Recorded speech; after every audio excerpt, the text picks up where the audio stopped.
तो हम बात कर रहे थे फ्री कैश फ्लोज की। तो हम आईसीआईसीआई सिक्योरिटीज का वैल्यूएशन डीसीएफ मेथड से निकाल रहे थे। तो आईसीआईसीआई सिक्योरिटीज के पिछले 5 सालों के फ्री कैश फ्लो का एवरेज था 157 करोड़। नाउ अब डीसीएफ का बहुत ही इंपॉर्टेंट पार्ट आता है और वो है कि कंपनी के फ्यूचर कैश फ्लो को प्रेडिक्ट करना। नाउ अब हमें कंपनी के आने वाले सालों के फ्री कैश फ्लो प्रेडिक्ट करनी होगी। हमारे पास फाइनेंशियल ईयर 2018 तक का डेटा है, तो हम फाइनेंशियल ईयर 2019, फाइनेंशियल ईयर 2020 इस तरह आने वाले सालों का फ्री कैश फ्लो प्रेडिक्ट करेंगे। किसी भी कंपनी का कैश फ्लो प्रेडिक्ट करने के लिए आपको उस कंपनी के बिजनेस की डीप अंडरस्टैंडिंग होनी चाहिए। उसके बिना आप कैश फ्लो प्रेडिक्ट नहीं कर सकते।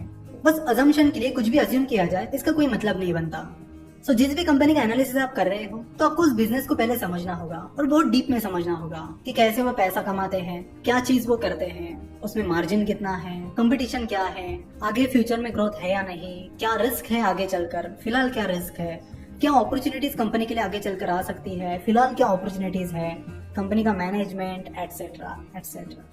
तो ये सारी चीजें समझना बहुत जरूरी है। इसके बिना आप कंपनी का एनालिसिस नहीं कर सकते। मिस्टर पीटर लिंच ने वन अपॉन वॉल स्ट्रीट में भी कहा है कि आपके पास जो ऑलरेडी नॉलेज है उसका यूज करके आप स्टॉक मार्केट में पैसा बना सकते हैं। कैसे? तो आप जिस इंडस्ट्री में काम करते हो उस इंडस्ट्री का पूरा एनालिसिस करो और उससे जुड़ी कुछ कंपनीज में आप इन्वेस्ट कर सकते हो।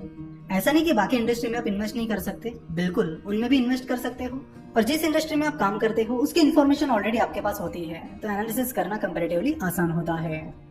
तो जैसे कि हमने प्रॉफिट एंड लॉस स्टेटमेंट में देखा था कि आईसीआईसीआई सिक्योरिटीज का मेन इनकम सोर्स है ब्रोकिंग एंड कमीशन।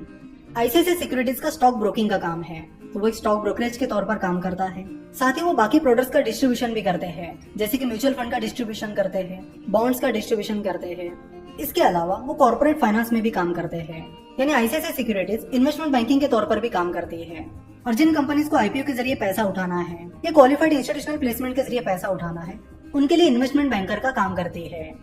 जहाँ तक कंपनी की ब्रोकिंग बिजनेस का सवाल है, तो हम मानते हैं कि ब्रोकिंग बिजनेस लगातार बहुत ही कम्पिटिटिव बनता जा रहा है। फाइनेंस सिक्योरिटीज का मेन बिजनेस क्रॉस सेलिंग से आता है, यानी जो लोग आईसीआईसीआई बैंक के साथ अपना सेविंग अकाउंट खोलते हैं, आईसीआईसीआई सिक्योरिटीज उन्हें टारगेट करती है और उनका डीमैट अकाउंट खुलवाने की कोशिश करती है।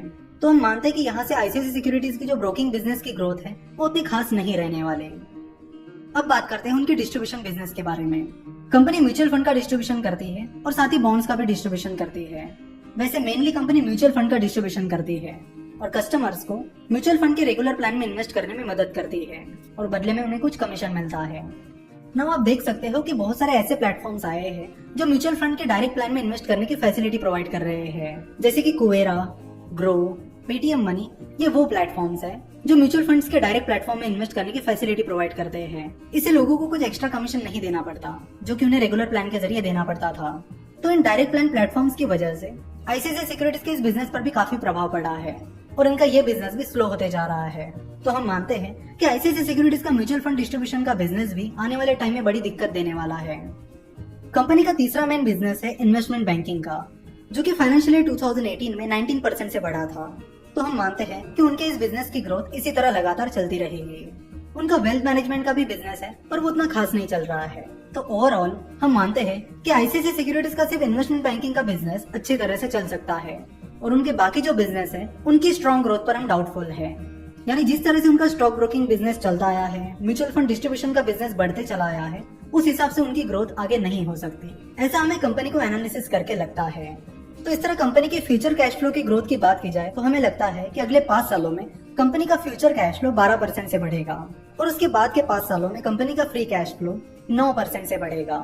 यानी financial year 2019 to financial year 2023 इस दौरान हमें लगता है कि कंपनी का फ्री कैश फ्लो सालाना 12% से बढ़ेगा और financial year 2024 to financial year 2028 इन 5 सालों के दौरान हमें लगता है कि कंपनी का फ्री कैश फ्लो 9% से बढ़ेगा। तो इन्हीं चीजों